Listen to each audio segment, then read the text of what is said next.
జరిగింది ఏదో ప్రమాదశాత్తు జరిగింది కాదు. ఇది ప్రభుత్వం చేసిన హత్యలు. ఎందుకంటే చంద్రబాబు నాయుడు గారి నిర్లక్ష్యం, ఆయన నియమించిన టీటీడీ పాలక వర్గం, అలాగే దేవాదాయ శాఖ మంత్రి, అలాగే డిప్యూటీ సీఎం, అలాగే హోంమంత్రి, వీళ్ళందరి నిర్లక్ష్యం వల్లే ఇది జరిగింది. కాబట్టి వీళ్ళందరి మీద కేసులు, అంటే క్రిమినల్ కేసుల్ని ఫైల్ చేయాలని కూడా మేము డిమాండ్ చేస్తున్నాం. ఎందుకంటే మొన్నే మనం చూసాం, తెలంగాణలో ఒక సినిమా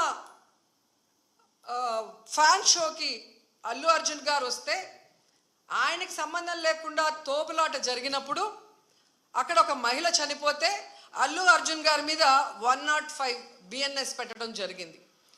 మరి అలాంటప్పుడు ఇక్కడ ప్రతి సంవత్సరం లక్షలాది మంది వస్తారని తెలిసి వాళ్ళకి సేఫ్టీ కల్పించి, వాళ్ళకి అన్ని సౌకర్యాలు అందించి, వాళ్ళకి టికెట్లు ఇవ్వడానికి క్యూలో ఏర్పాట్లు చేయాల్సిన బాధ్యత ఉన్న చంద్రబాబు నాయుడు గారి నుంచి, టీటీడీ చైర్మన్, పాలక మండలి నుంచి కింద స్థాయి ఎస్పీ వరకు మరి అందరూ బాధ్యత వహించాలి కదా.